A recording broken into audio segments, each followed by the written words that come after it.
Suzanne's with DHCD. And I believe we're good to go live. Yeah, so one more moment, please. Thank you for your patience. No problem.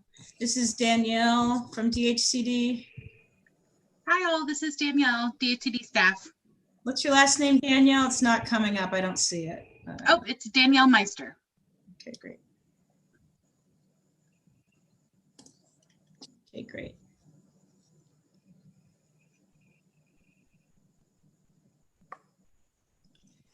Okay, everybody, it's probably a good idea when we just go live for us to all have our live cameras, and then just do that for intro, and then you can show us your wonderful static faces if that's what you want to do. All right, we are live. Let's just all start live. Everybody. What I tell my classes, it's like, okay, I want to see that you're really there. I actually caught a student. I ended early and went into breakout groups and nada. So they're just there. So now we're live. Do you want to start, Senator? Yes, we're live. Welcome, everybody. Hello, I want to welcome everyone to the Joint Committee on Ending Homelessness. Going to wait a couple minutes. We have everyone starting here live. We are an interim committee. We have standing committees that do legislative work during all year round, of course, but meet during the legislative session. We are an interim joint committee established in statute to focus on the area of homelessness. It is chaired as a joint committee, so there's two of us. A chair, Senator Mary Washington, 43rd District, and we have the chair from the House side, which is, it's hard to kind of pass the ball to Delegate Geraldine Valentino Smith.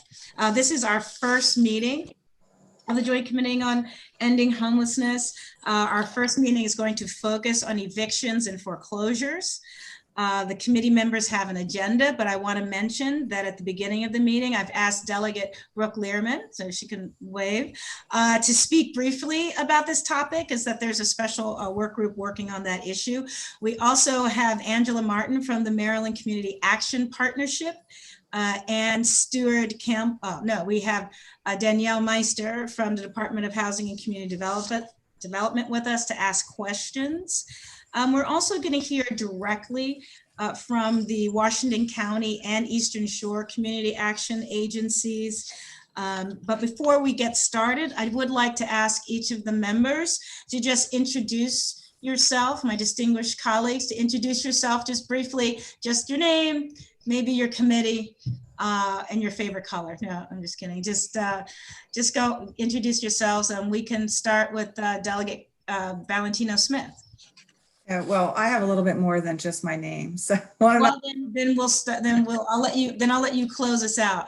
Right, I'll close us out. Why don't we start? I'll call a delegate, then you call a senator. How about Delegate Graham? All right, Senator Sidnor, why don't you start?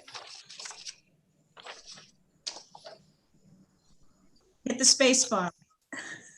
Just tried. The trick didn't work that time. Oh my goodness! All right. Good afternoon, Charles Sidnor. I represent District 44, which covers parts of Baltimore City and Baltimore County. I serve on judicial proceedings. Awesome.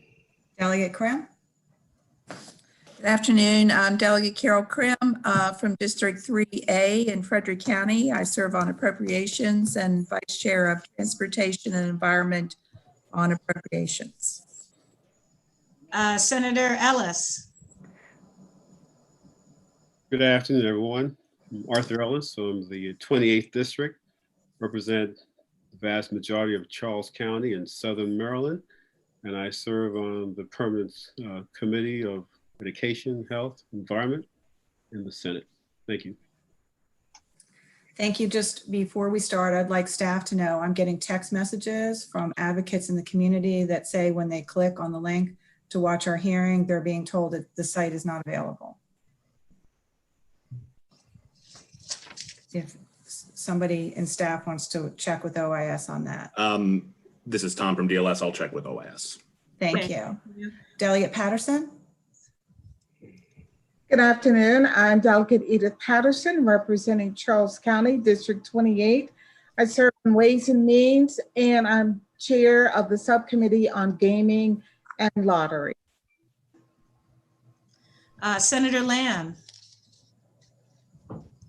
Hi, good afternoon. Clarence Lamb, Senator in District 12, which includes parts of Baltimore and Howard counties, and currently serve on the Education, Health, and Environmental Affairs Committee. Thank you. Thank you. Delegate McKay? Thank you, Chair. Good afternoon to everyone. It's just a pleasure to be part of the Hollywood Squares Annapolis style. I serve in the House on the Appropriations Committee, Subcommittee, Public Safety Administration, and co-chair with the talented Delegate Pam Queen, the Economic Stability Work Group. Look forward to a fruitful meeting today. Thank you. Thank you. And we are joined by the senator from Prince George's County, Senator Benson. Could you unmute? Yeah, unmute yourself. Hello, everybody. Hello. Senator, we just start at 12:30 or do we start at 1 o'clock? 1 o'clock. Thank you. You're right on time. So we just need Thank you very much. Senator, if you would Glad to be here. I've been running around like a wild woman. It's all right. We're good. Senator, do you mind sharing what county you're from and what committee you serve on? Yes, thank you very much. Of course, my name is Joanne C. Benson, and I serve in the 24th Legislative District of Prince George's County. That is inside the Beltway. And I am very glad to be here today because we have a lot that we need to talk about as it pertains to these two most important subjects. And just I think we hit, oh yes, go ahead. I'm sorry? No, I was pitching it over to Delegate Valentino Smith, I believe. Brooke. Thank you, Delegate Lehrman. Hi, everybody. Great to be here. This is my second hearing of the day. We just wrapped up on my committee, Environment and Transportation, where we're talking about evictions and rental support and more. So I represent District 46, Baltimore City, and delighted to be here. Thanks for convening us, Madam Co-Chairs. Absolutely. So I know that my co-chair wants to have some more extended remarks. I just want to recognize that we have committee staff that are here as well. And then also we have staff from OIS who are helping us out. And also, as I said, we have staff from Department of Housing and Community Development. And we also have the Executive Director of the Maryland Community Action Partnership, who will be here to answer any questions. I have my staff here, my Chief of Staff, Christine Griffith, and then other support staff. Just before Delegate Valentino Smith goes into her opening remarks, just a few housekeeping items. If all committee members, just given the fact that we need to communicate a little more directly, if you could communicate and provide with your personal email addresses as well as your cell phone numbers, just send it to our offices, both to Delegate Valentino Smith and I would like to be able to reach you. So if we don't have it, if you don't think we have it, if you have a cell phone number you're willing to share, please allow that. Ensure that your cameras are all turned on, they're on, you're muting yourselves. We talked about that using that walkie-talkie option. If you have some questions for our guests, if you would please raise your hand, use that function on the Zoom, and then one of the staffers will unmute you. But I think we're small enough, we could try to see if we can unmute ourselves as well. But if it's not working for you, you can do that. All right, then, Delegate Valentino Smith, you have some opening comments. Thank you. Thank you, Madam Chair. Yeah, yes. Pardon me for a brief moment. Again, Tom Elder, DLS. I just checked with OAS. And the likely issue for the advocates trying to watch is that they might have an old YouTube link. So if people could, they might need to go to today's hearing schedule on our website and use that link. Okay. I think that might be the issue because we checked with other staffers who are all working remotely and they're able to access the link, but they're doing it from the hearing schedule. So we think that's what the issue is. And we are broadcasting, so we are live. Correct. Okay, great. Thank you, Tom. Thank you, Tom. Thank you, Madam Chair. I think, as you said, we working with the community and the advocates that are watching and with the members here, are going to do our best to prepare a report for the Speaker and the President of the Senate that has some meaningful recommendations in it as we proceed into session. There's no question that prior to the pandemic, we as a group knew we were already working with a social epidemic of increasing levels of poverty, increasing levels of homelessness, and increasing levels of those that were experiencing housing insecurity and on the verge of homelessness with a insufficient capacity of affordable housing. Now with the pandemic, I think we've only seen that magnified, and we've also seen magnified the disproportionate impact that it has on communities of color. And so what we will be working on and the recommendations is very important to both the House and Senate leadership. We also, as Senator Washington explained, will be dovetailing with the standing committees so that we don't end up working in the same areas, which wouldn't be the efficient use of our time in terms of what they're doing. And that's why we'll also be getting updates, and we'll be hearing from Delegate Lehrman soon about the good work of that committee.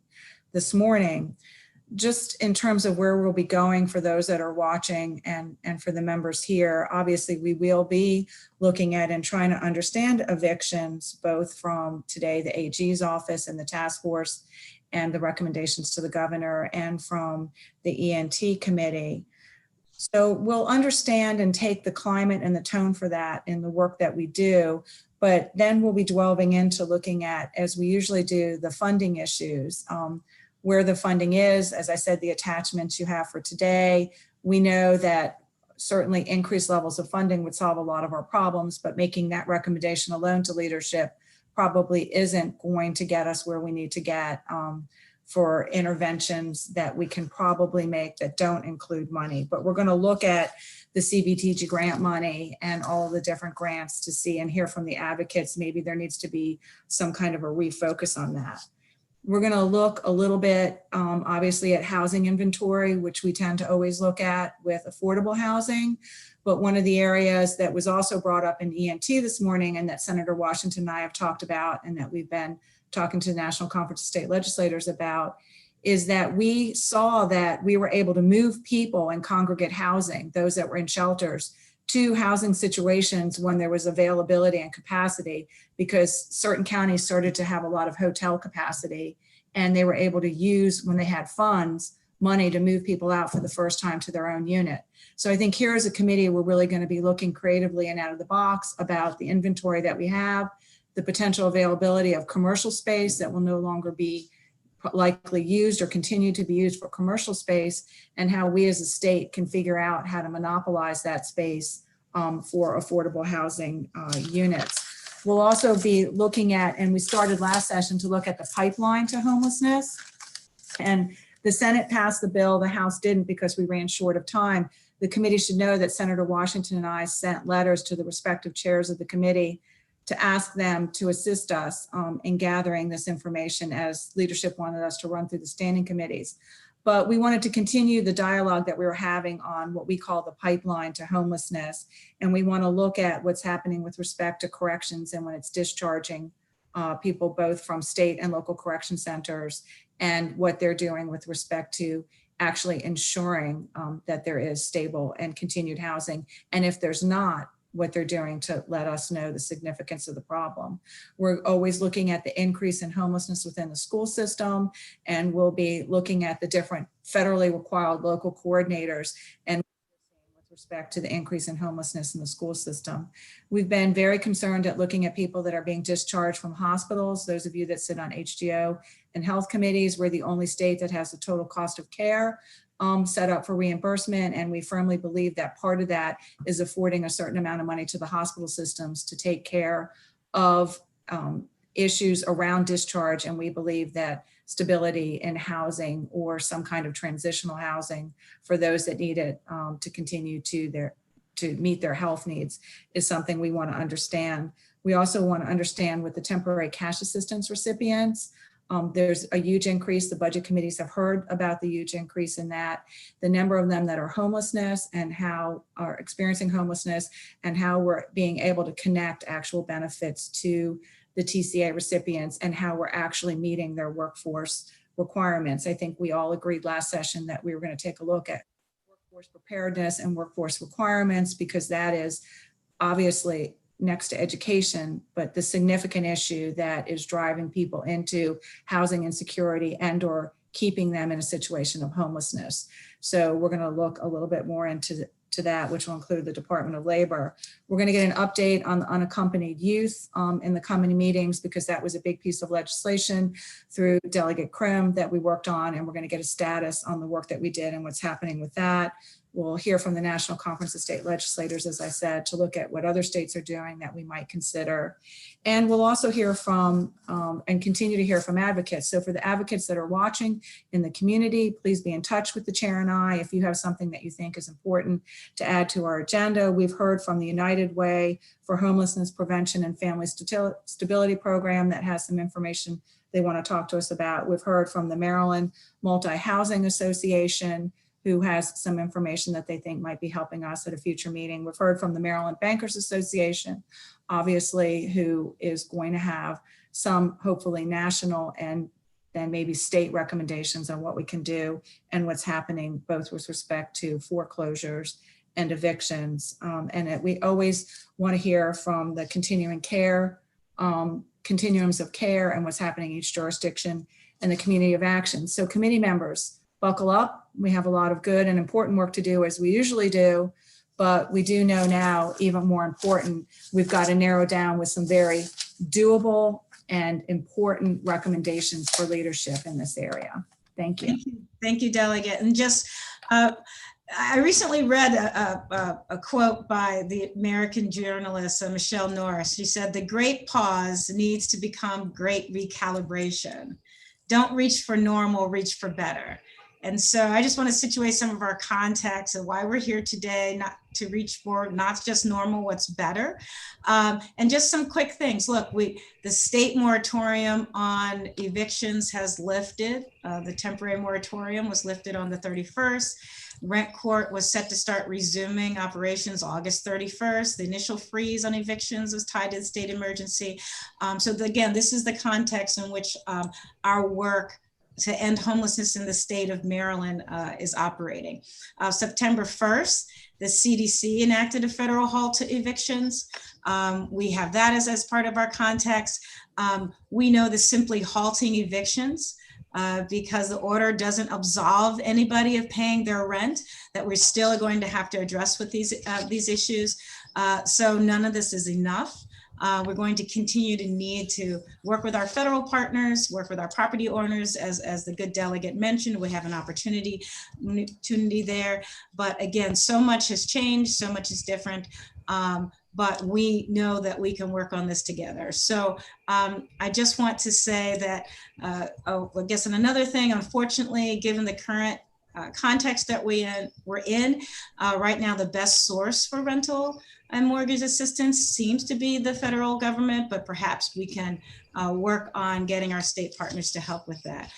Making sure that we're not kicking the can down the road and that we're really seeking for continued resolution. So with that, our first presenter is a member of our committee, a former colleague in the House, but a colleague here in Baltimore City is our delegate Brooke Learman, who's going to give us an overview of what she and the committee has been working on both pre and post COVID. Is that all right, delegate?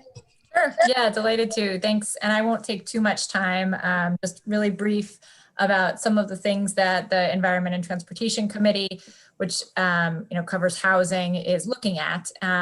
And I'll say, we've had a number of bills over the past few years that deal with the eviction process. And several of us are also looking more in depth at the eviction process now, and the different places. Sort of, if you think of the eviction process as a continuum, there are a number of different places where different bills and legislation could help solve some of the eviction challenges that renters face, because Maryland's eviction process is quite different and quite a bit more slanted for landlords than many other states. And so there have been a number of bills filed in the past, and I anticipate a number of those bills coming back this year, perhaps in some sort of package form on the eviction process. And I should also add that this really builds on the work that Senator Sidnor and Senator Hedelman and other members of JPR have done in producing the report that they produced on housing challenges in Maryland that came out, I don't know, a month and a half ago, which was just excellent. So Maryland is, briefly on eviction, Maryland is among a very small minority of states that allows landlords to file a rental action without any prior notice to the renter at all. And changing that is one of the things that folks are looking at, that there's no pre-file requirements. Then you move from sort of that space to the complaint being filed itself, and what needs to be in the complaint and whether there needs to be proof that the landlord is complying with all like habitability laws, including lead inspections. So there's those sorts of issues, looking at who has the burden of showing that. There's also, an appeal period, and not all jurisdictions provide any notice prior to eviction. That's another issue that folks are looking at. And then Delegate Wilkins last year had a local bill from Montgomery County on just cause, so requiring landlords to give some reason for not renewing leases. So there are a number of different issues just in the eviction process that I expect a number of different legislators to look at.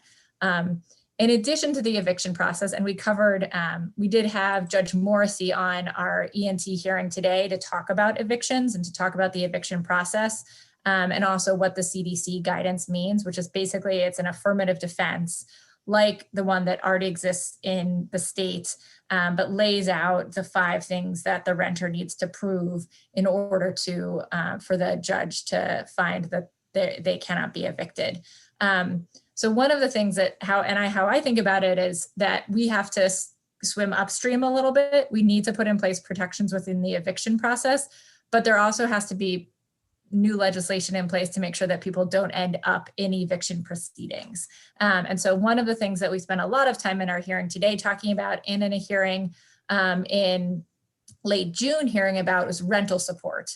And, counties across the state have stood up their own rental support programs, many of them using funds from the CARES Act, the Federal CARES Act, through CDBG grants funds usually. The state also has been using CDBG money. Unfortunately, the state is right now only using CDBG money, and it hasn't allocated state DHCD. The governor hasn't allocated any of the flexible funds, the coronavirus relief funds, they're called CRF, that came as part of the CARES Act to supplement the CDBG funding. So in addition, that funding, some of it is going to just going straight to counties to support their programs that they've already stood up. And then some of the money is being kept for some of the, to work with the landlords that operate buildings. There are about 800 properties that the state DHCD has helped finance. These are low-income housing tax credit properties. There are 800 of them around the state, and about 500 of them have applied for funding through the CDBG money that state DHCD is allocating. So some of our questions, some of the committee's concerns or questions include, one, just that there's not enough rental support money. Estimates come in from advocates that the number should be about 175 million, and what the state has allocated is 20 million for rental support and 10 million to these CDA financed properties. There will be additional funding coming through new rounds of CDBG money that's coming to the state, but it's not going to be close to 175. Another question that we asked was, what kind of follow-up is being done on these funds that are going out? What can we learn? How will we know if this program is successful? How will we know if it's targeting the people it needs? And how will we know that somebody who gets funding, a landlord who gets month's rent doesn't then evict a tenant, the next month, or evict a tenant this month. What kind of assurances can we have to know that this money is actually supporting renters and is keeping people housed, right? Because that's the goal. And they weren't really clear on what kind of reporting they're doing. Some of it they're kicking back to the counties and saying, the counties will follow up on that. But I think what we'd like to see is additional reporting from state DHCD to evaluate how the program went and to understand whether it was successful or not, and in which ways it was successful or not in keeping people housed. Let's see, what else have we gone over in E&T? We also asked for an estimate from DHCD about how much rental assistance is actually needed. We said, look, this is how much you've allocated. How are you estimating what is actually needed? And they couldn't give us an answer. They just didn't answer. And so I think the committee is going to follow up. My hope is that the committee will follow up with individual jurisdictions to try to have a better answer about the number of residents that they believe are rent burdened because of the pandemic. And we know that too many people are already overburdened through rent and are paying way more than a third of their income through rent. So trying to separate out those people from folks who have, lost all their income or lost a serious proportion of their income or on unemployment and no longer getting the federal unemployment or undocumented and have very little money coming in through to understand what the rental support need is there. So those are some of the programs, some of the questions that our committee has had. I think we're also interested in understanding, how we can improve people's credit scores. If people are evicted during this, what effect will that have on their future ability to rent? That's a real problem and a real concern. And I know in the Senate report, they brought that up as well. So I think there's just a lot of, there are a variety of questions on housing and on rental support, on the long-term consequences of eviction, and on what the eviction process looks like that our committee is tackling right now.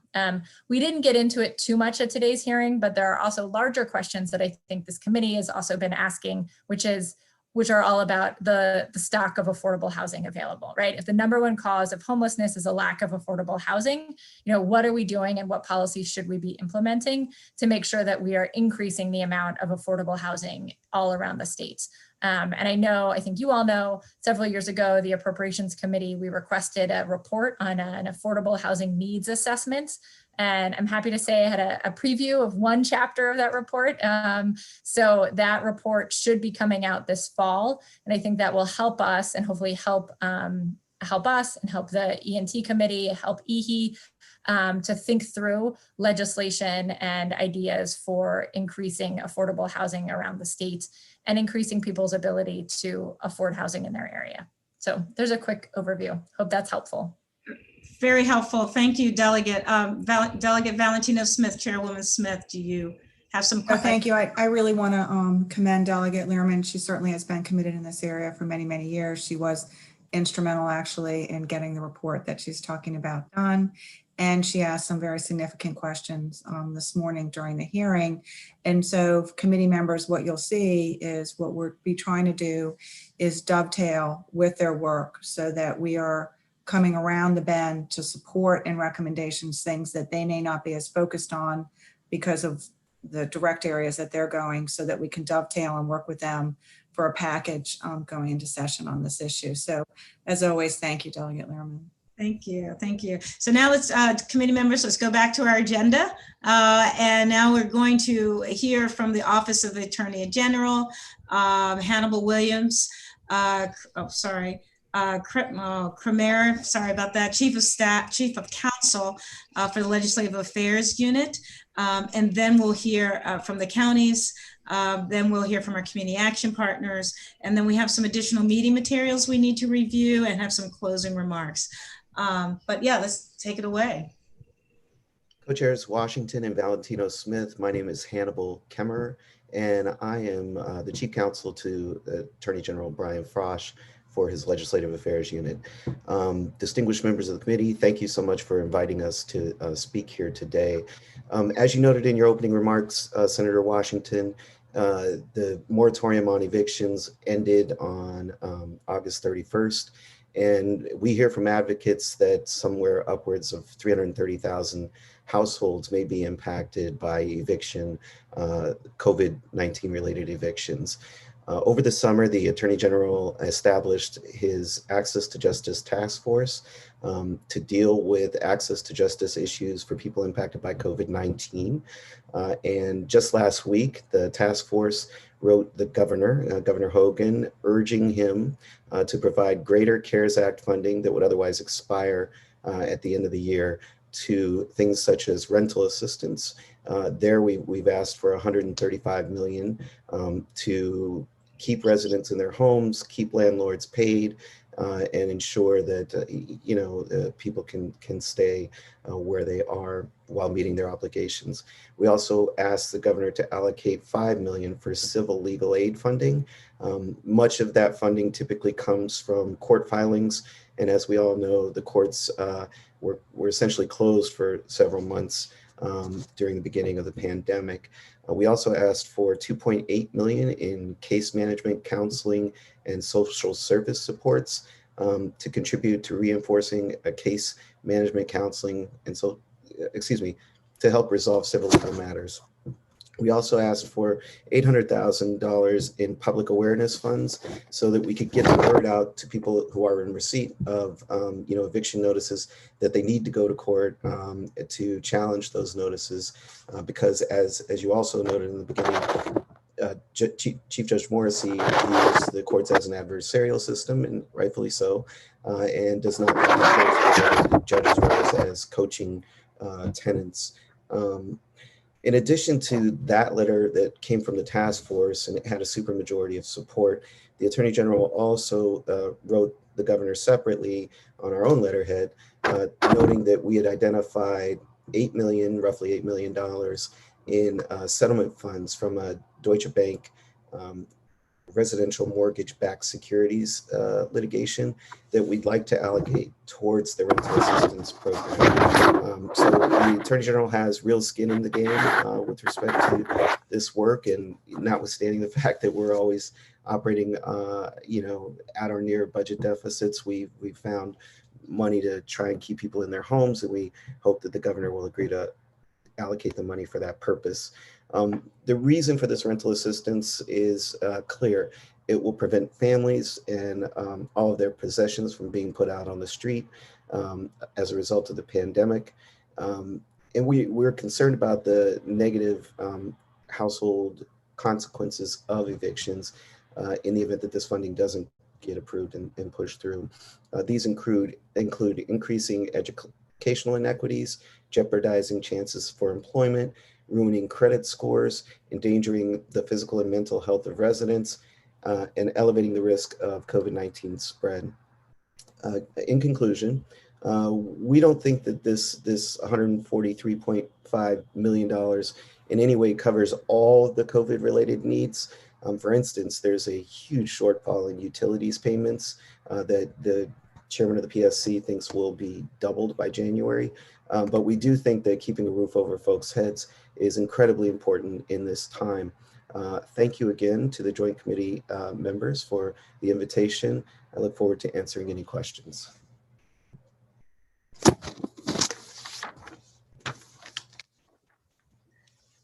Great. See any hands raised in the participant bar? Anybody have, Delegate Krim.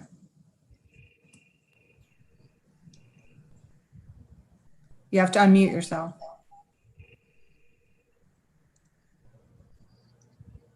Try to hit the space bar. There you go. Okay, I think I'm okay. We got you. So I listened to the presentation this morning, Delegate Lehrman's committee, and I thought as I was sitting there listening to the process of evictions, I thought this is very complicated for people without any legal background to navigate, and especially people who are not used to this. This is probably something that is very foreign to them. And I heard Judge Morrissey say, and I'm not sure if it was him or not, but somebody said that people who have legal representation in rent court do better, first of all. And then Judge Marcy said that their answer for help with people, for people, is the self-help program they have at the district courts. You can go to the courthouses in not all jurisdictions, but some jurisdictions, and get self-help.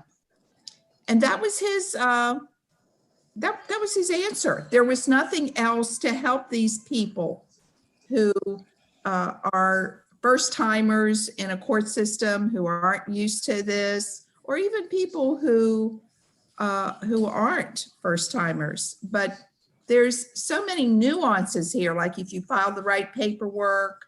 And he also said that the judge doesn't help the people when they come in. He doesn't help them. So I'm wondering what the Attorney General would propose to help these people who have who are new to the legal system and who would benefit. I mean, there's proof that people benefit from having legal representation. That's my question. Thank you for that, Delegate Krim. So I think one of the reasons we asked the governor to allocate $800,000 for public awareness campaign is so that people who are in, tenants who are in receipt of these eviction notices or filings will, if they Google, it or look online, and not everybody has access to Google, but they'll have opportunities to find forms that they may need to file. They'll be encouraged to go to court. I mean, I'm old enough to not have forgotten being, not having a ton of money all the time, first generation lawyer. And I really do get that people who receive, bills or dunning letters oftentimes feel overwhelmed. And so part of the reason for that public awareness campaign is to really get out the word that you have defenses.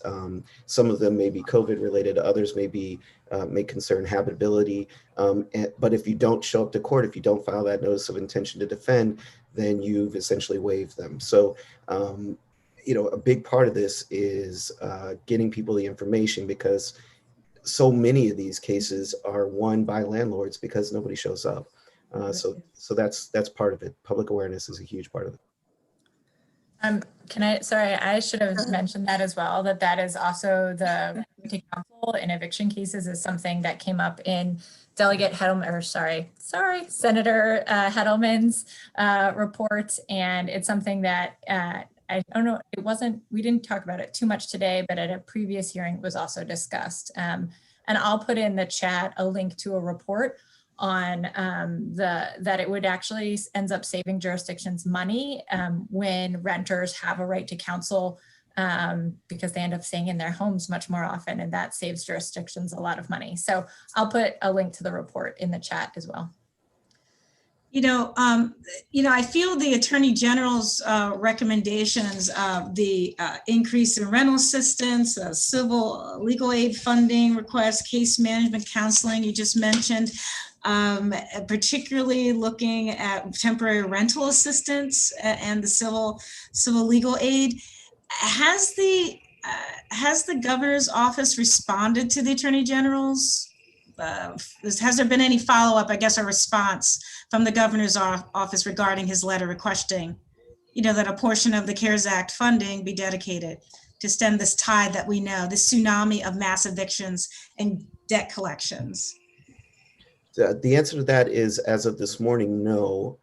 However, in fairness to the governor, the letter was dated September 1. So we certainly hope he'll respond. Okay, great. Thank you. I see that Senator Benson has her hand raised. Senator Benson. Someone could unmute Senator Benson. You can mute herself. Can you hit the space bar, Senator Benson? Hit the space bar. Hold it down like a walkie-talkie. Senator Benson, we still can't hear you. Oh, boy. There, we got you. There You're we go. on. Yeah, just keep it I'm on. on? Yes, You're on. we have you. We can hear you. Thank you very much. I was wondering, just as a follow-up to the remarks of the Attorney General's office, have we considered setting up centers in our counties that deal specifically with these problems that we're talking about? Can we do it through the courts? We need to set up a center that specifically addresses the concerns of these people who have this serious problem of eviction. Now, because people are very nervous about going into a courthouse. Let's face it.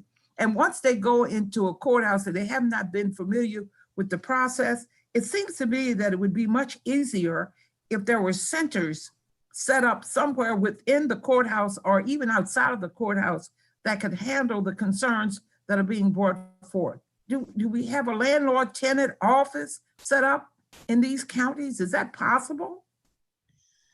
Perhaps, I don't know if, well, one, we certainly, the AG's office can answer that, but also perhaps Ms. Martin might want to chime in if you're knowing about, and it makes sense. Are there, I know there are maybe a number of nonprofits, but are there specific places Right. that are not courthouses where people can go? Right. Yes, ma'am. The Washington County Community Action Council has a licensed HUD housing counselor, and he does landlord-tenant mediation. Great, thank you for that. And that's so that Senator Ellis has a question. Wait a minute. Let me follow up on that. Okay, go for it. That's in Washington County. Is that Yes, ma'am. all the other counties? How are you able to do this, Mr. Newman, in Washington County? Where does the money come from?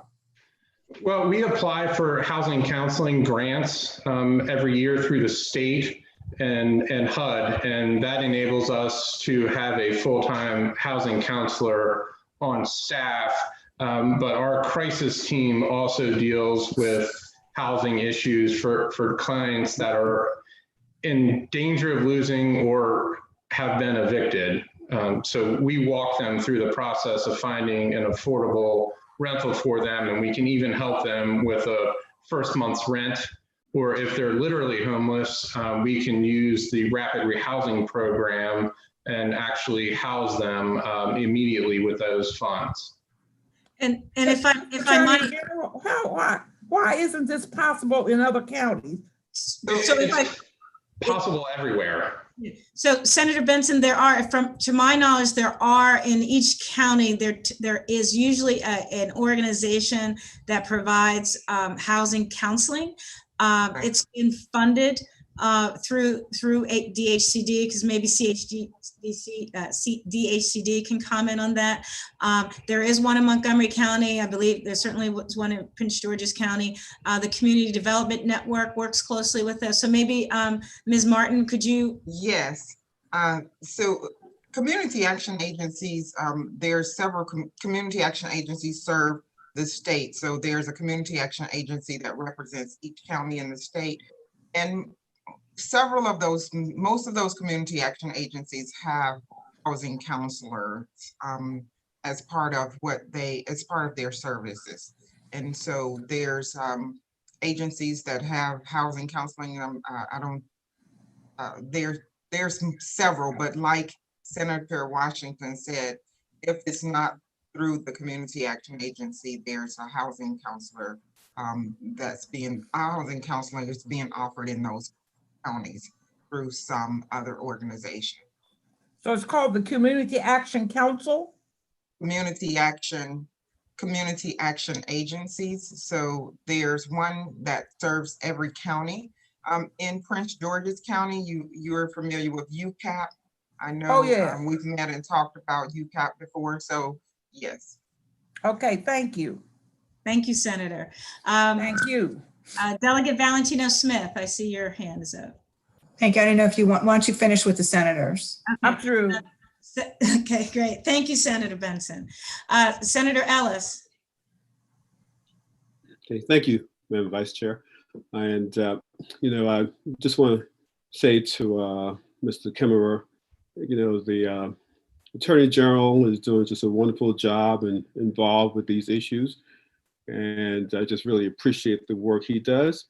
And as far as, with the rental crisis we have now, we have unprecedented number of folks facing this rental crisis.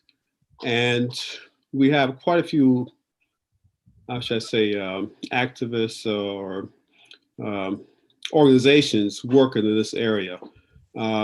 We look at, working with the immigrant community. We have CASA, we have ACLU, we have other groups who are really involved. Is your agency, the Attorney General, working with these groups to provide, say, the additional woman power, manpower necessary to really work with such a large group of folks needing assistance throughout the state, but especially in areas rich with renters, Prince George's County, Baltimore City, and the like? Thank you for that question, Senator Ellis. And it really is an honor and a privilege to work with and for the Attorney General. Yes, so many of those organizations and also others, the Maryland Consumer Rights Coalition, Job Opportunities Task Force, are represented on the AG's COVID-19 Access to Justice Task Force.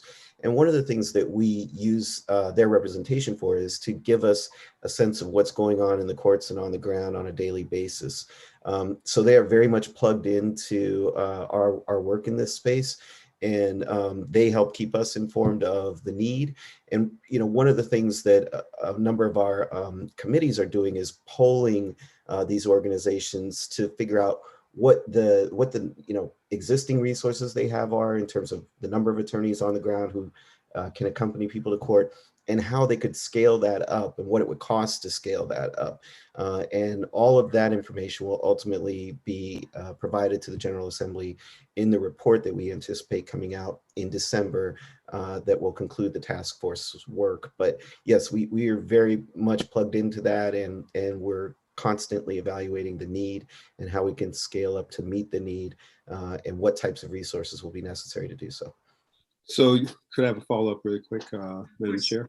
Yep. Yes, so are you saying that you're working with them, not just as advisors with what's going on to inform and to advise in policy, but for these individuals actually going into a courthouse, a courtroom, to work with them to provide actual, we call it boots on the ground, to provide advocates to help these folks walk through the myriad of legal requirements so that they can offer an affirmative defense when it comes to preventing evictions? Are there boots on the ground with these needy folks going into the courthouse? So yes, I don't want to get misconstrued though. I'm not saying that we currently have AAGs or my colleagues that are also, work for the Attorney General's office accompanying people to court. We haven't, to my knowledge, done that yet.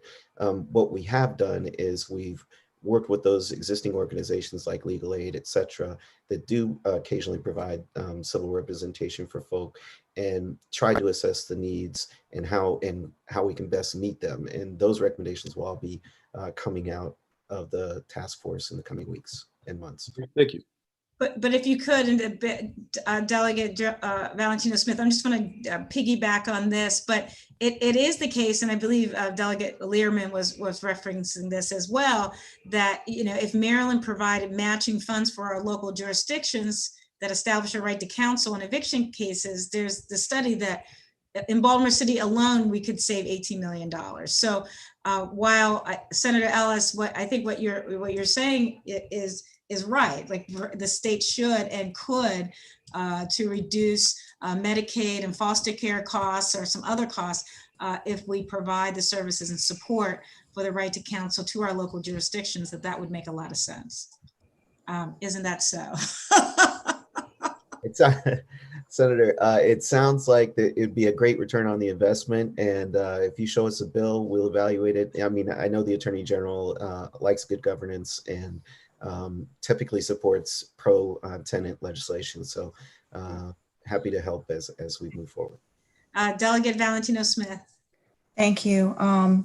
One comment is, I know that the good Senator Sidner knows from sitting with me in the House Judiciary Committee for many years, is that unlike criminal cases where you have a right to an attorney, we've been aware for some time in Maryland that for civil cases, not just with respect to bankruptcy, but child custody, unemployment appeals, probate, and many other important civil areas, that a large portion of the population hasn't been faring well in very important areas in the judicial system because of lack of representation. So I think that as focused as we may be right now on the need for legal assistance at the eviction process, that we need to also keep the focus on the fact that it is probably a bigger and broader problem for the General Assembly with respect to increased funding for the need to have legal representation in the civil setting for a population of people that can't otherwise afford it. So Mr. Kimmer, as you go back and you do the final report, in the last House Appropriations Committee meeting, and it sounds like today, Delegate Learman asked, we've been asking the executive branch what they're basing their number on in terms of allocation of money for the extent of the rental assistance program. And they referred us to DHCD. I see in your report that you picked a figure of 135 million. So I think what we would be looking at is what you use to determine that you think 135 million is the extent of the problem. And did you do a county by county analysis on the number of eviction cases that are at least pending, or have you talked to the various sheriff's departments, or did you just throw a dart at the 135 million? But not that you can answer now, but I think in the final report, we as legislators, what we're looking for from DHCD, from the executive branch, from agencies that are making recommendations, and we're asking any advocates that are listening, how we determine the extent of the problem so that we're sure adequate funding is there. Because as Delegate Lehrman said, we have not used any of our rainy day money yet. We've backfilled it with the federal money that we got, and we have not really dipped into yet some of the money that is available from the state for things that are deemed necessary. And this, of course, may be one of the areas. Thank you for that, Delegate. Thank you for that, Delegate Valentino Smith. We heard from the advocates, much as you have, that they think it's around $175 million shortfall if the estimated 330,000 households are impacted by COVID-19. That it's back of the envelope. I mean, we didn't exactly throw a dart at a wall, but it was the best estimate we had. I should also say that we don't have full data from the courts on eviction filings, and but we do know that landlords during the period of the failure to pay rent moratorium were filing tenants holding over claims instead. So it was a failure to pay rent, with a mustache. In any event, knowing that, and also knowing that our Consumer Protection Division has received 3 times as many complaints concerning wrongful evictions for the period March 1 through September 1, 2020 than they did in the same period last year. We suspect that it's going to be a significant need. And so that's how we came up with it. I wish I could defend it further, but the need is huge. We're probably underestimating, and we certainly hope to give some more funding for these efforts. And I guess I should conclude by saying that whether you call it Civil Gideon or civil assistance to people of limited means, we generally support those things. I mean, they always have a very high price tag, and that's typically what kills such bills. But I think historically, my boss has supported efforts to promote that. Thank you. I don't see any further questions. Senator Washington, unless you had any, should we move on to the next speaker? Okay, it doesn't look like anyone's waving or flailing their hands that we missed them. So thank you, Mr. Kemmer. We look forward to you also sending us anything that you think is important or relevant in the next couple of weeks that we should see or look at. And please extend our thanks to Attorney General Frosh for all of the work. Absolutely. So next, I guess we have Washington County Community Action Council, Mr. Newman.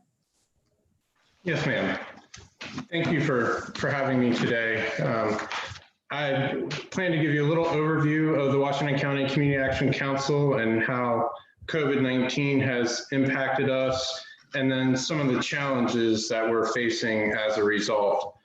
So as Angela, we have handouts in our packet from you, Mr. Newman, and then we'll ask you if you can maybe hold the presentation to 10 minutes or so, 10, 15 minutes in case. Yes, ma'am. I'll be quick. That's okay. We know it's important, but we do need to move. Well, I was a philosophy major, so I can go on forever. If given the All right. Well, we're not going to let you do that. So start the timer.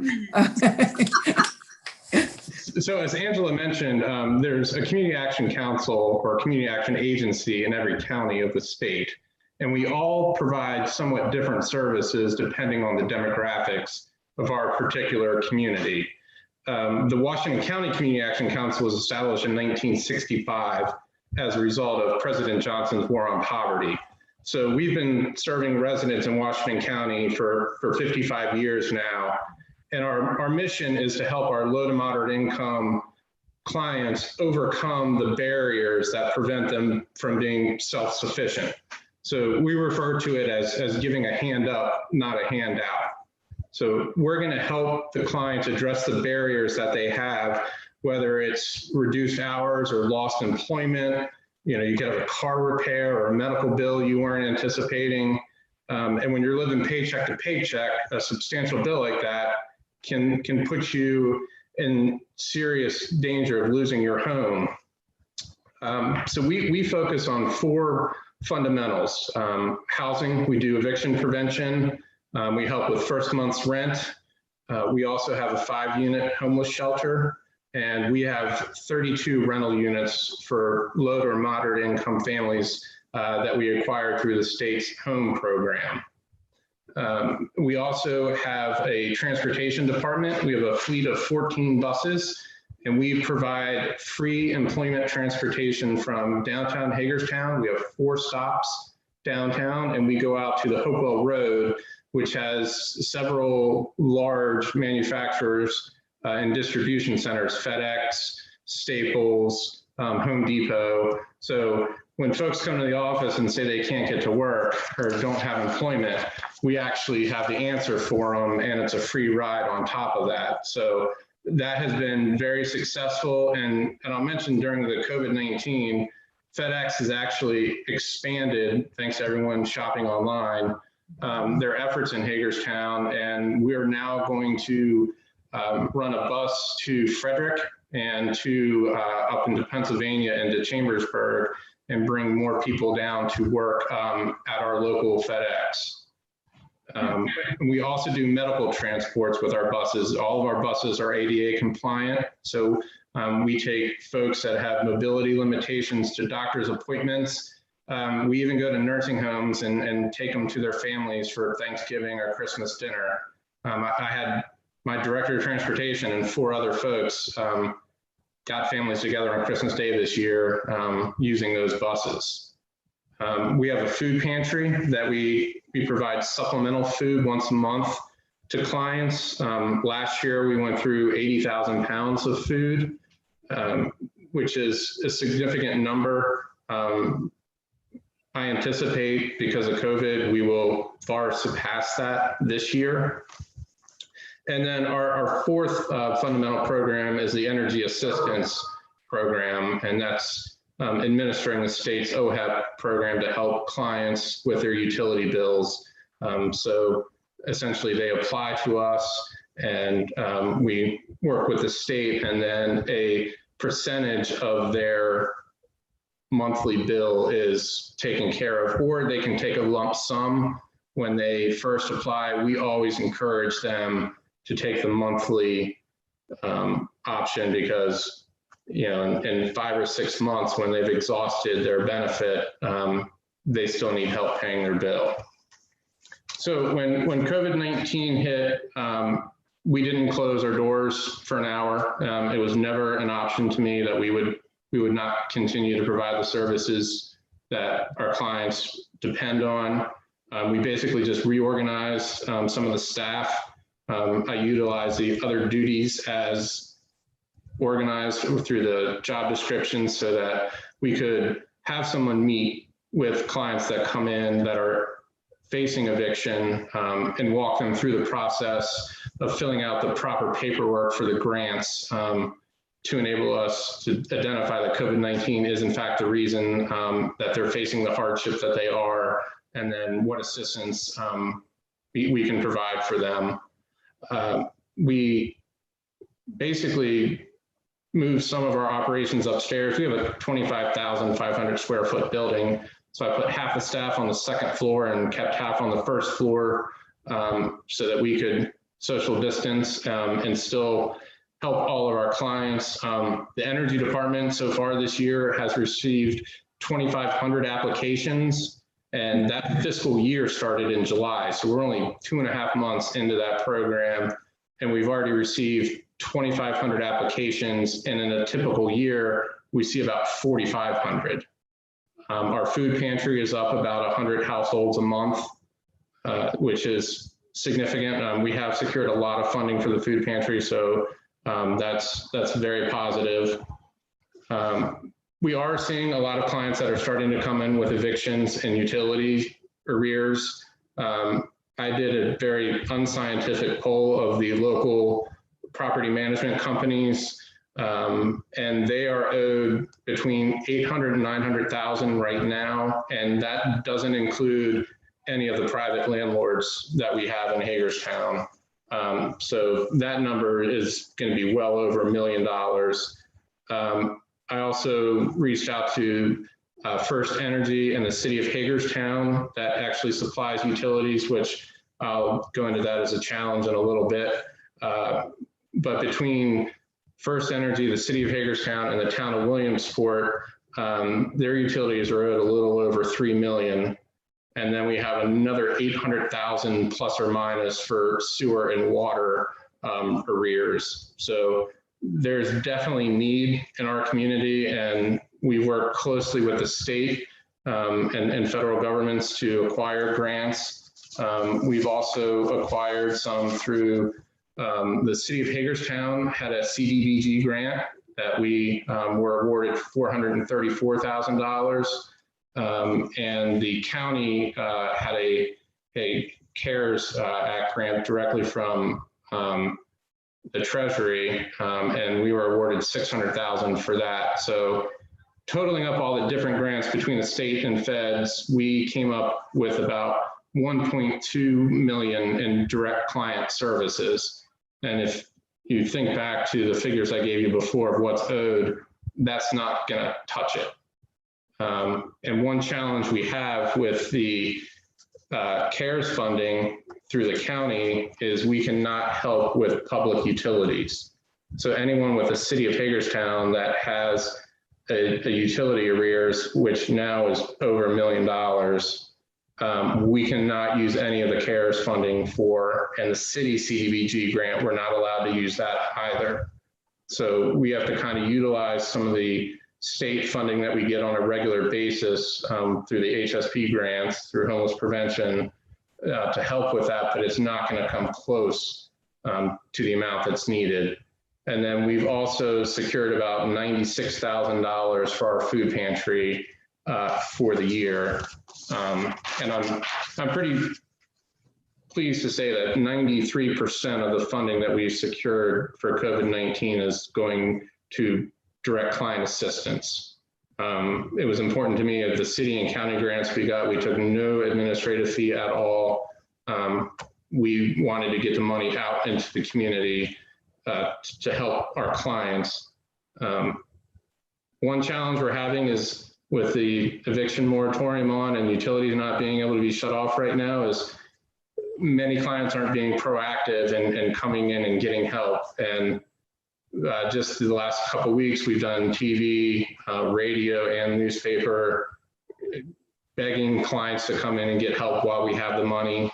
The county money will be gone October 31st unless we spend a large chunk of it, because that grant goes back to the feds December 30th. So we're trying to help folks as much as we can. We're trying to get them in here. But without evictions happening, there's also not a lot of places for the low-income community to move into. An average one bedroom in Hagerstown is about $650 a month. 2 bedrooms are just under $1,000. 3 bedrooms are about $1,200.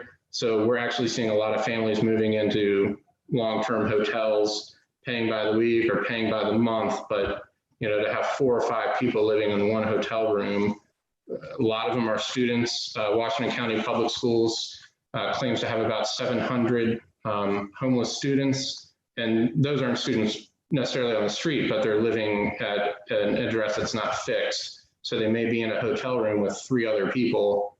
How do they study? How do they sleep? They don't have a nutritious diet.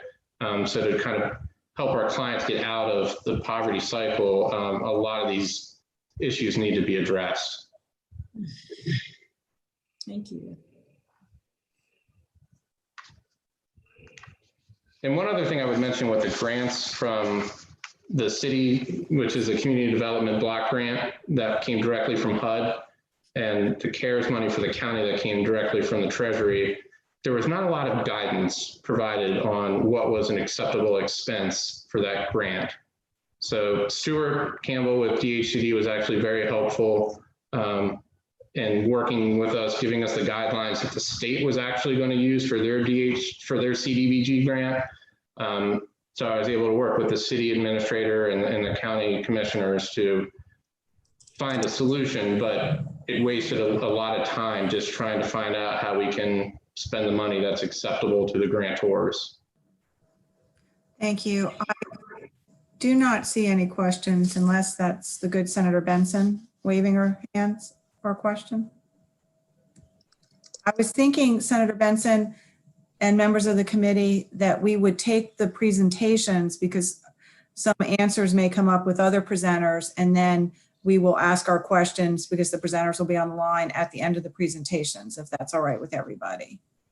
Okay, so thank you, Mr. Newman. Yes, ma'am. Next, we'll hear from Montgomery County Department of Health and Human Services, Amanda Harris, Chief of Services to End and Prevent Homelessness. Wonderful. Good afternoon, everyone. Thank you for inviting me here. Amanda Harris, Chief of Services to End and Prevent Homelessness with Montgomery County Department of Health and Human Services. I do have a slide deck. There we go. Perfect. I will, in the interest of time, I will try and be quick and not repeat a lot of information that has already been talked about. So I'll just give you a bit more detail about how we are addressing eviction and homeless prevention in the county. You can go ahead to the next slide, please. So we are estimating that there are about 20,000 renters in Montgomery County that have experienced a loss of income due to COVID and are at risk of eviction. We got to this figure by conducting a survey of a fair amount of rental properties and getting from them how many households are delinquent. So that was the estimate that we came up with. What I will say about that survey, it was conducted when the unemployment was still active. And so now that people are not receiving the additional $600 a week in unemployment, that figure may increase. We are estimating that it would take about $50 million to address the eviction crisis in Montgomery County alone. Next slide, please. So recognizing that we don't have $50 million right now, we have to make sure that we are making good use of the resources that are available to us. So we are taking a progressive engagement approach. So really working with households to make sure that they understand their rights as tenants, to negotiate payment plans, to provide information about the moratoriums, about this new guidance from the CDC. So a lot of what has already been talked about, doing that housing counseling and landlord mediation work. What we are seeing is that landlords are sort of waiting it out right now and many are not as interested in engaging in payment arrangements or willing to have any amount of forgiveness, hoping that there will be more money in financial and rental assistance to make them whole. So we're really trying to get to a place where we can come together and agree on a reasonable balance. People, it's not going to be helpful to set up a payment plan if there's no way you're going to be able to make up the difference. So the property owners and the landlords are going to have to give some too. But we also know that they need money as well. They need some amount of rent. So how do we find that balance? And then the legal services. So we are offering legal services at the court. So on site at the court, I would strongly advocate for a right to legal counsel for evictions. I wholeheartedly support that idea. So I'll just put that out there.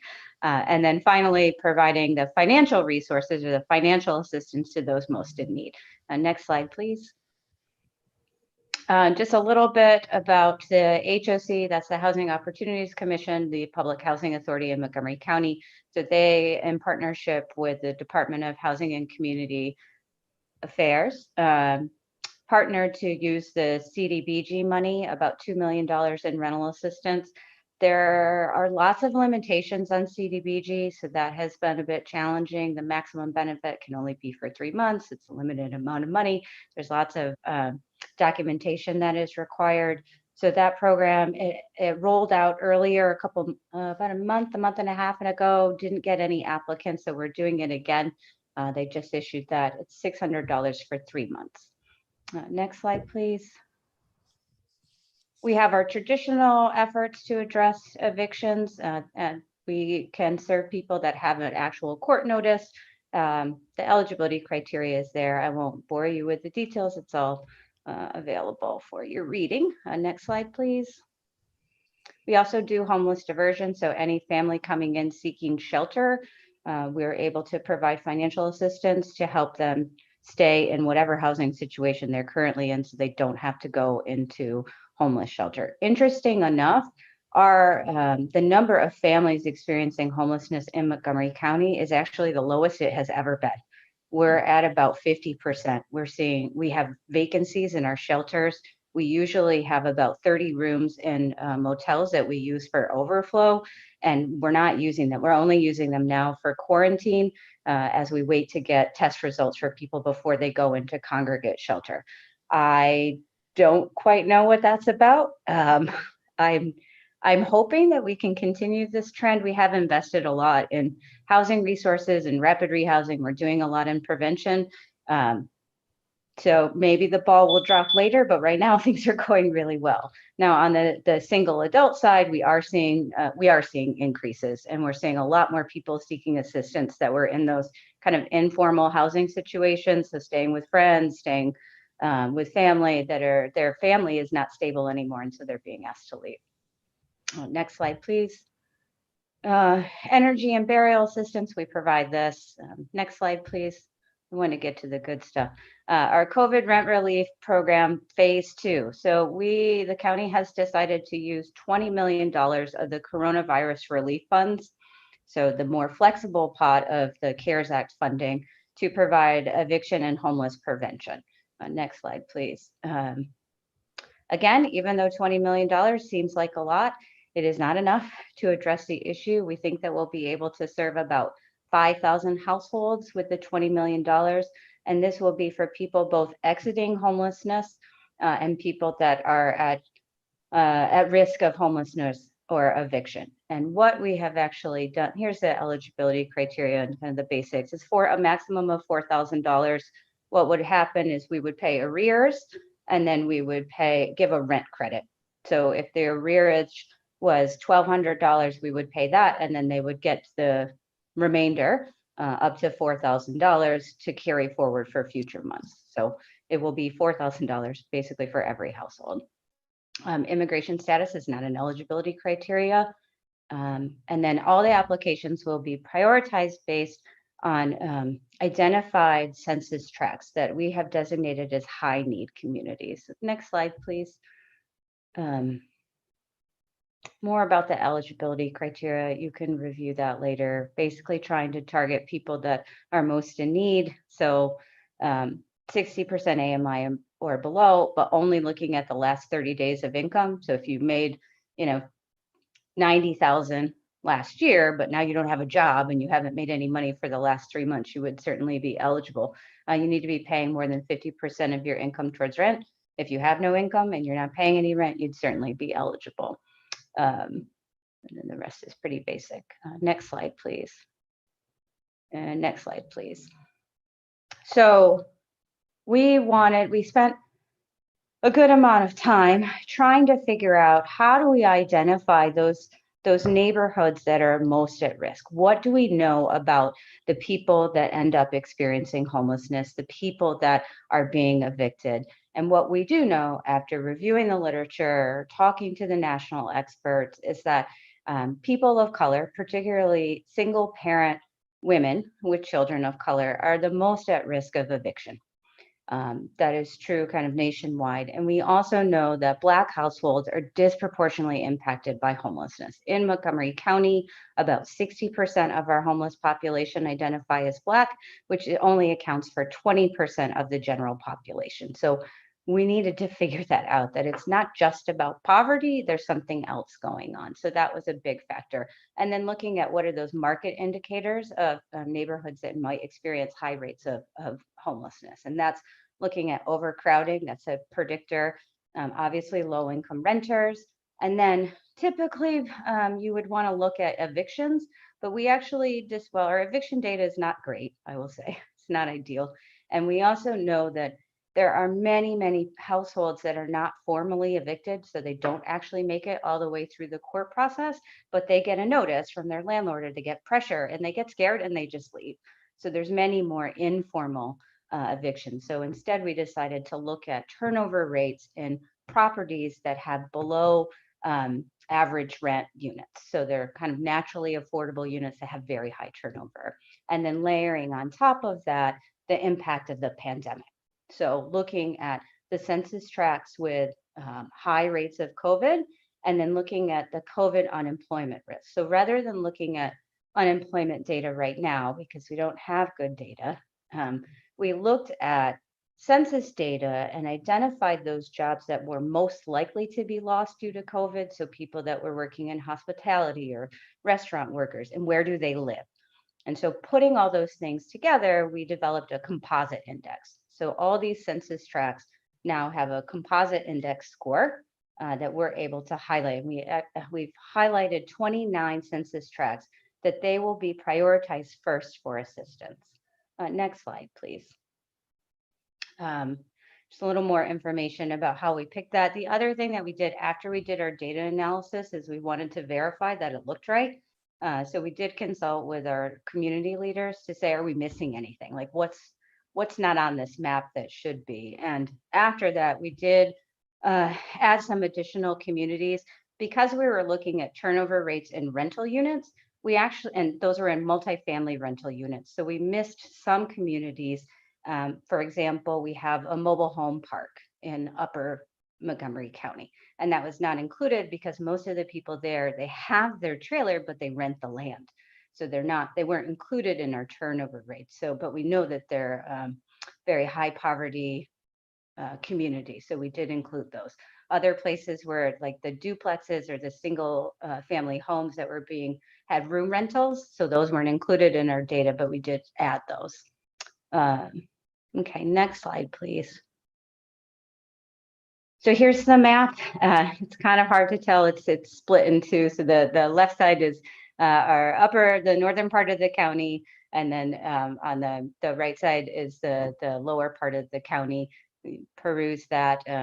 On the next slide that you should all have access to, you can actually click the links and it'll take you to a more detailed map that shows you information about the census tract. It also breaks down some basic demographics. So how many low-income renters, how many people, their identified race, and some other information. You can even plug in your address to see if you're in the target community. So there's a lot more that goes into it, but we're really, really excited about this opportunity to really apply an equity framework and not just have it be a lottery or a first come, first serve. Because what we've seen when we do first come, first serve, it's the people that are not most in need that are able to get access to the services. They're the ones with the resources, the savviness, the internet, or they're already service connected and their service providers are connecting them to these additional resources. So we're excited and optimistic that this is going to work. And we will do outreach to those communities. So we'll actually have eligibility workers on site at specific properties with very high turnover, so we can process applications right then and there. There's lots more, but I will stop right now. Thank you so much. Thank you, Ms. Evans. That was good information, and we will certainly be looking to see, all of our jurisdictions and what they have available to them as we rely on community action partners. Next, we have Shore Up with Odette Evans, Community Action Partnership, Housing Counselor and Program Coordinator. Hi, everybody. Hello. All right. I So don't if you have want a to whole try to lot. maybe, okay, you said you didn't have a whole lot. I was going to ask you maybe in about 10 minutes, if you could go over 10 or less minutes. Most definitely. I had go put into some together some questions. slides, but what I'm going to do, or what I'll just share with you, is that our agency is very similar to other community action agencies. We have the same gamut of programs that range from the energy assistance. We provide housing counseling, and we have recently received funding for COVID-19 to help with rental assistance. And basically, what we're planning to do is to work cohesively with other local agencies that are already in the game. So Wycomico, Worcester, Somerset, and Queen Anne's County are the footprint that we have as far as being the community action agency for. Our executive director is Freddie L. Mitchell. And in the past, we've been here since 1965. In the past, we basically have done the regular energy assistance. We used to have a food program. Right now, the Maryland Food Bank actually operates and runs everything as far as the distribution in our area. So we don't have a local pantry here.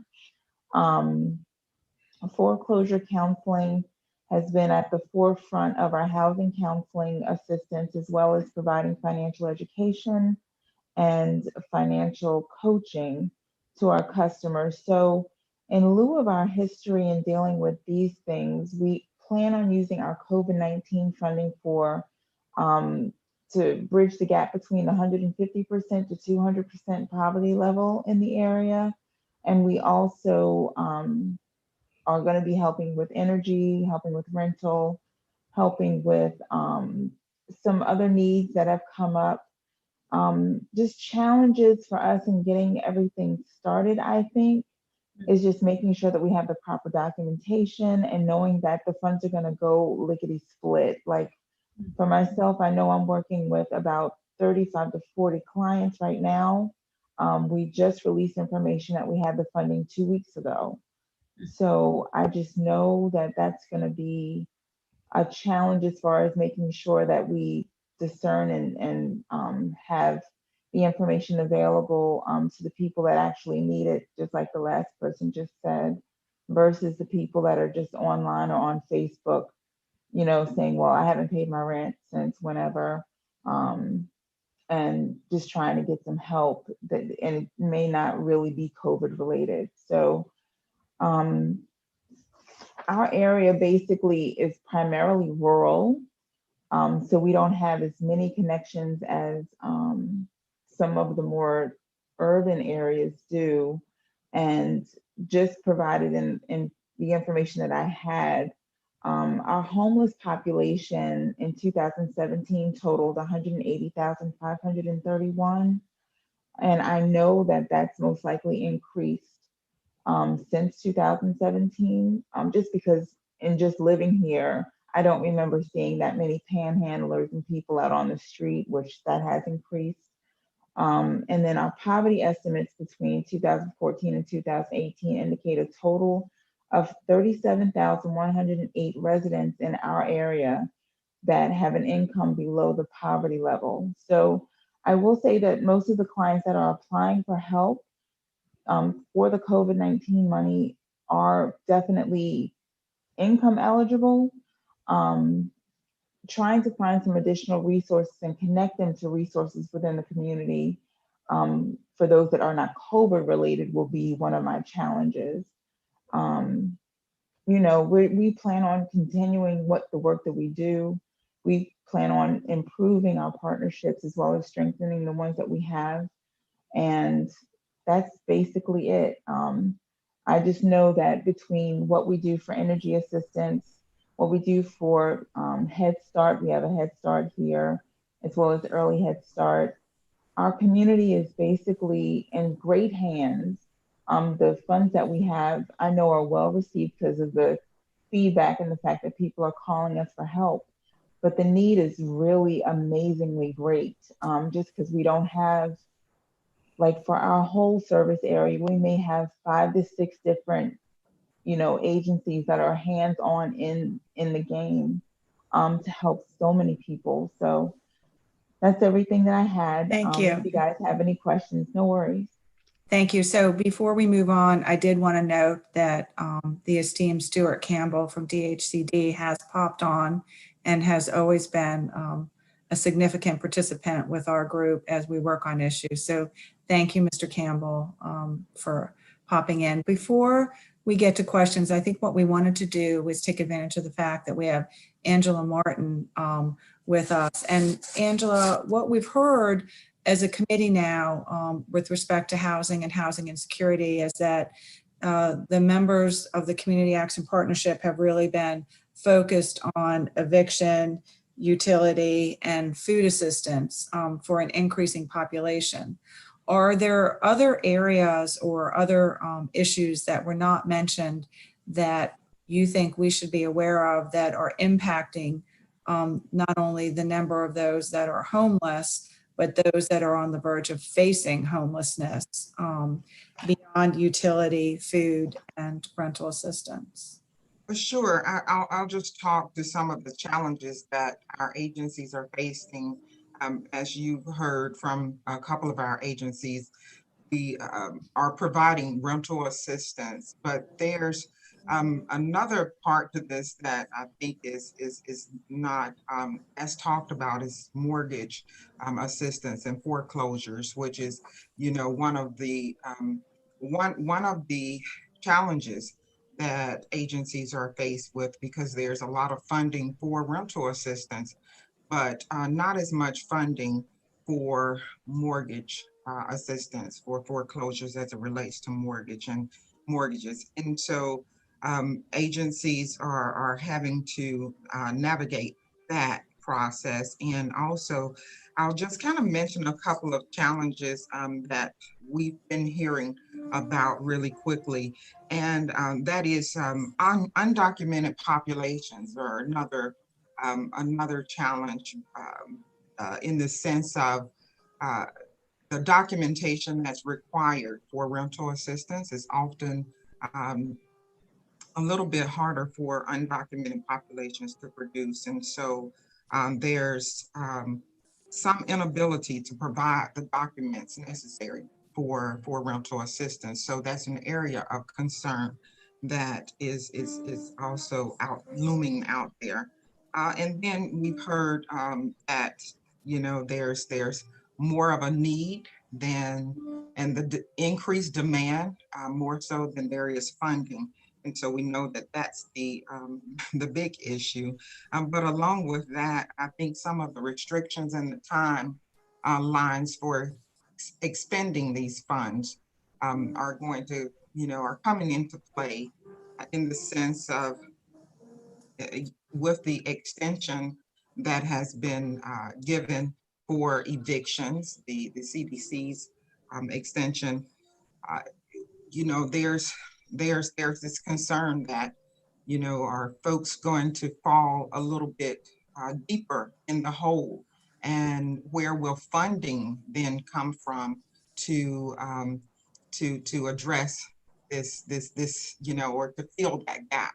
So additional funding as we think about the extension moving from moving to December 31st. You know, it creates more of an arrearage, I'll say. And so funding to address that is of concern. And then, as I mentioned, the time frame for some of this CARES funding. I know our George Newman in Washington County mentioned an October date as being the date to expend these funds. And so with folks not being evicted, how do you spend those funds if there's now an extension? And also the different pots of funding that are requiring different type of restrictions. As he mentioned, you can't pay utility assistance. And so some of that conflicts and makes it really hard for these agencies to then provide the assistance that's needed. So I'll kind of stop with that, but those are some of the challenges that agencies are facing where, you know, people are getting the funding, but having the time frame, the restrictions, and then, you know, what we're looking at from the clients to produce can be a problem. Thank you. Delegate, if I may, I just want to say that Ms. Martin, you're absolutely right. Without both rental and mortgage measures, relief measures, it's going to extend and make more far-reaching the long-term economic impacts. So I know you're absolutely right. We are tending often in our context to talk more about it, but be assured that we are aware that we need to figure out some way that there's federal state aid to support landlords that are having economic squeeze, particularly some of the small landlords that are bearing kind of the brunt of a lot of this. So, and many of them are going to be forced to sell their units.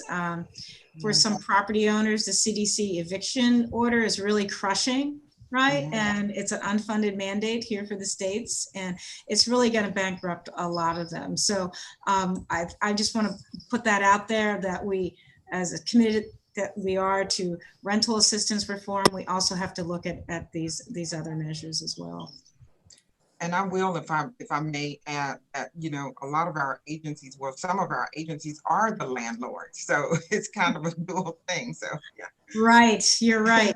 Right. Thank you, Delegate. I just wanted to get that in there. No, we are, I think what we are seeing too is at least the federal government through Freddie Mac and the federal mortgage have delayed any mortgage foreclosures much further, at least than the moratorium on evictions, but eventually it's going to catch up and create what may or may not be a tsunami situation.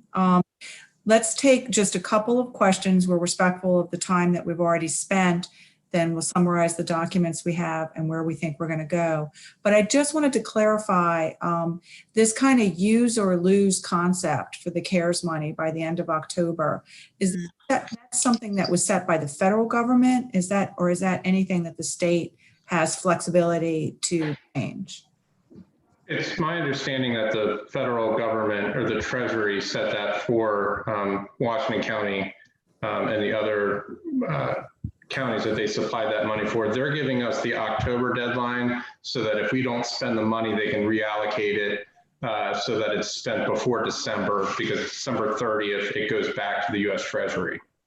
So I guess the question is for DHCD, which is on, I guess, putting you on the spot, there he is, the esteemed Mr. Campbell, are you working with the governor to issue any kind of letter from the state of Maryland that we would need greatly and benefit from an extension of that October deadline because of the fact that eviction cases aren't going forward right now? So good afternoon, everyone. It's always great to see you and the rest of the members of the committee. So I will hedge the response in that CDBG is not one of my programs, and so I don't know what is going on with respect to that, but the other programs that I manage within the CARES Act don't have that limitation. both the ESG program and the Community Services Block Grant program are eligible to be used through the end of fiscal year 2022. So I'm not sure why there is the limit on some of the other CARES funds, but we can certainly look into that, and I'll see if I can get a response to your question. Right, if you could get the chair and I the information on what funds and what specific funding line is a use or lose by October, we obviously will be recommending to our respective leadership that a letter be issued to the congressional delegation asking to push for an extension of that. But we also certainly would be asking the governor to step in on the state of Maryland and ask for extension of that. So if you could help us articulate the specifics of the funding, that that would be helpful to us. Okay. Sure. All right, Senator Washington, I see a couple of questions, and it looks like it is your senators. Yes, it is. Of course, we always have questions. Senator Ellis. Thank you, Madam Chair. So I'm listening to the entire presentations, and I thought I was doing really good in understanding certain things. And then in my brain, the question mark is still there. So the biggest question mark I have is the effect of the CDC moratorium and the courts. So what is, I don't know who can best explain, what is the situation now in Maryland with the rental evictions and moratoriums, taking into consideration the courts and their position, and of course the CDC. So I don't know if Ms. Martin or Mr. Newman or who can answer that best as far as what's our current posture. Is that something, I don't know if Delegate Lehrman's still on from this morning's presentation. You want to just briefly update him? Sorry, say that again. Back to him after the hearing, if it's more detailed. Sure, I'm happy to connect after the hearing. Okay, so Senator Ellis, I think they took a detailed report in ENT this morning on what it means with respect to moratorium, whether that's the right word to use or not, to October, but that the cases won't be proceeding. But the CDC, and I know the website, because I'm just issuing a news blast, does have a link on it for forms that have to be filled out and at least submitted. So because I think that's probably an extensive discussion, I have you and Delegate Lehrman connect after this. Is that all right, Senator? So you say there's not a easy, quick answer? You want to take a quick stab at it, Delegate Lehrman? Well, there are no easy, quick answers. I mean, there were like, I didn't take extensive notes because I was mostly listening, but yeah. Basically there's like a checklist of things that under the CDC, under the advisory note that the CDC issued, there's a checklist, I think of five criteria that somebody must meet in order to be able to claim the affirmative defense and to not be evicted. And I don't have all 5 criteria in me, but they have to do with, like proving substantial loss of income is due to COVID. And each judge has to determine the sufficiency of the evidence. And the CDC also allows individuals to make a declaration under threat of perjury to demonstrate that they are proving a substantial loss of income due to COVID. So I can find those. I can try to find the criteria in a written format and send it to the committee and send it to you, Senator. Thank you. I appreciate that. Yes, and Senator, the website that I'm sending my constituents is the Fair Housing Action Center of Maryland, which has the information that the good Delegate Lehrman just talked about that has to be filled out, and then also sending them to a CDC link that you can click on that has the documentation that has to be submitted. Okay, thank you. You have another senator. Yes, we do. Senator Sidnor. Thank you. Earlier, Ms. Martin had touched on mortgages and foreclosures, and I was curious if there was, and she talked about how they were trying to address it, and I wanted to see if there was anything more that she had wanted to share, because we have talked a lot about tenant evictions, but not as much about foreclosures on homeowners. And regardless of you being a homeowner or a renter, homelessness is homelessness. I was curious if you might want to expound on this just a little bit more.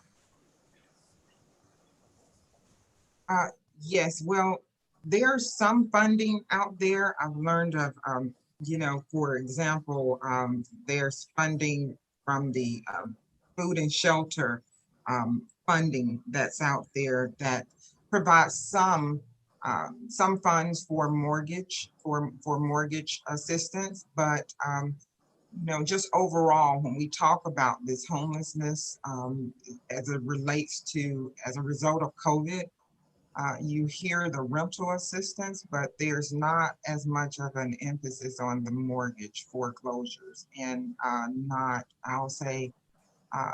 the funding is not there for mortgage foreclosures. I know with some of our agencies, our CSBG funding, CARES funding that agencies receive from the federal government, that funding is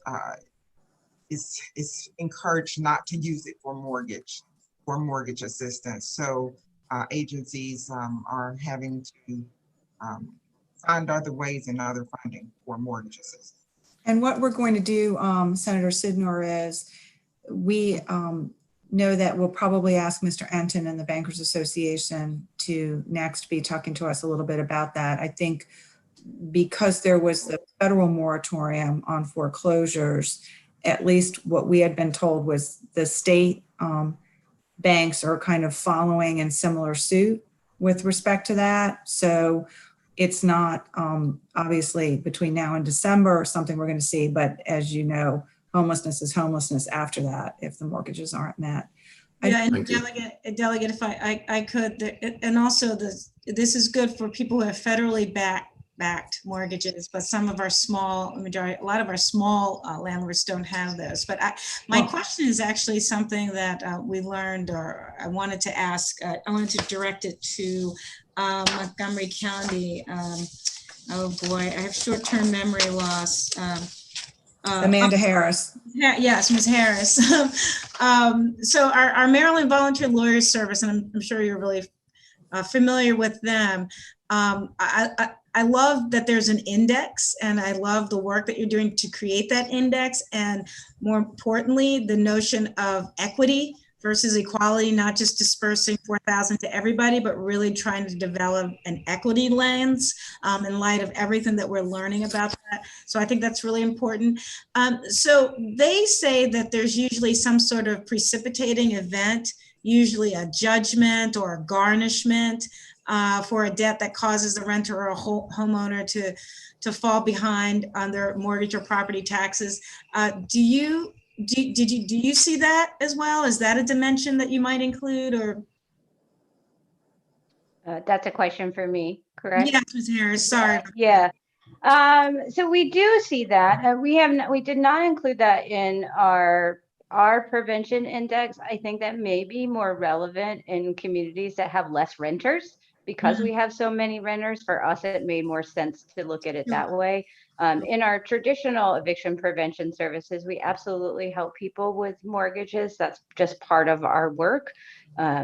So I think it's an interesting question, and like, you can't just take one local index and apply it universally. That you would need to really. Oh, well, of course, we would add to it. It's a great. Yeah. But I think it's an interesting idea, and certainly would be relevant in communities that have far less renters, and could be included. So, for example, a precipitating event of a wage garnishment, that's anyone who works might have that, right? Or something about their credit cards, or a garnishment, or some kind of event that occurred. Okay, so that's it. Thank you. Yeah, thank you. All right. No, I don't. If I'm not correct, I don't see any other questions. We're probably at the end of our time. Question. Okay, hold on, Delegate Patterson. One of the things that, I guess I'm not scooting up enough here to see hands.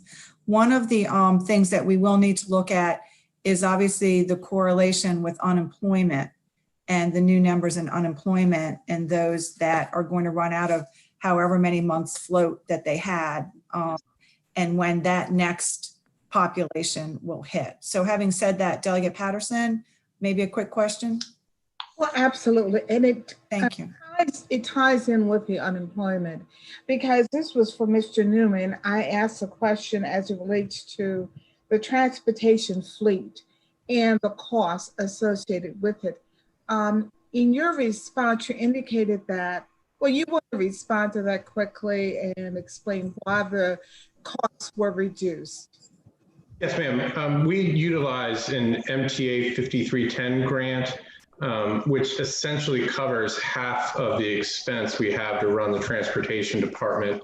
So then the other half is covered by contracts we have with like FedEx or Goodwill or the Star Community, so that our fees to the folks that need it for mobility, there's also a grant that we can utilize, and we charge them half of what it costs us. So we charge $16 an hour for the driver and $1 a mile.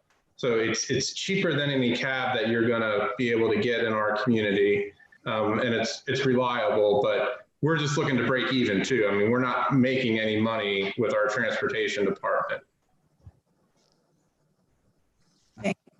Thank you, Delegate Patterson. I saw Senator Benson. Yes, I just wanted to. You're on mute, Senator Benson. Senator Benson, we lost you again. Oh. Okay. Thank you very much. I wanted to talk with Ms. Evans with the Shore Up program. What really caught my ear was the involvement of the Head Start program. Is that coming through your office? I thought that was something that normally comes through the school system. Actually, no, we run our own, we have our own Head Start and Early Head Start programs here. Why isn't it coming through the school system? Right now, for the counties that we serve, it's just not housed in the school system. So our Early Head Start is 0 to 3, and then our Head Start is 3 to 5. What we've seen is that most of our 4-year-olds transition out of Head Start, even though we go to 5. Most of our 4-year-olds are in, you know what I mean? They go to pre-K. And then as soon as, you know, the school system moves to a younger program, we'll see probably more of that. But we do provide the early learning information for 0 to 5-year-olds. But normally our children aren't older than 4. So you all do get some funding from the school system to help you with this program? No, our funding comes directly from the state, right? The federal, excuse me.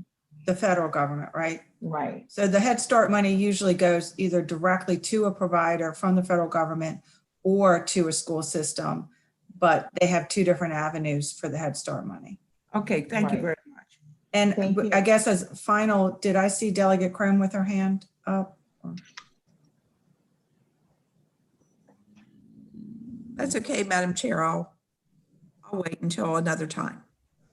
I think that, Senator Washington, I think that concludes the questioning. I think we've heard a lot of information. We can say that Mr. Campbell will be back at a future meeting to be giving us more information. We kind of highlighted where the senator and I are trying to go for the next meeting that we have. But for those members, you can see, and we talked about at the beginning, to review the handouts that you have on National Conference of State Legislators. We'll also be getting more in-depth work and analysis of some of that. But if you or your staff see anything there that you want a little bit more focus on, please get back to us. We also, you can see the past legislation from 2020. And again, we'll talk to some of the sponsors of some of the legislation that did or didn't pass. And Delegate Lehrman had highlighted some of the eviction legislation. And then the funding for those that are on appropriations, I think Delegate McKay and I will be looking at, and those that are in the Senate on B&T, to look at the existing funding and where it was and what recommendations we might have for some of those buckets of existing funding. And then we will keep an eye on unemployment and where that leads us, and hope that when we next meet, we're not faced with a resurgence of the pandemic. Senator Washington? And in closing, I'd like to thank all of our guests, our committee members, our audience on Facebook for attending this joint committee meeting. Our next committee hearing, and again, these are hearings. This is an opportunity for us to hear what is the work that we're doing, reviewing, hear from stakeholders. It's going to be held on October 17th. You can find a list of all of our hearings and meeting times on the Maryland General Assembly website. If there's a question that you feel needs to be answered, that wasn't answered, you need some more clarification, please email my office or either one of our offices and we'll do our best to get back to you. Thank you all very much. Thank you all committee members. I appreciate the hard work that everybody's doing. Thank you, especially to our community action partners. You are indeed on the ground every day working to help Marylanders manage the crisis. Thank you. Thank you, and thank you to the advocates listening. If you have something you want us to focus on, please get to us in the next 2 weeks as we're getting the agenda for the second meeting finalized. So is that when we all wave goodbye? Yep, we can say goodbye. Bye. Thank you. Bye. Thanks. Thank you all.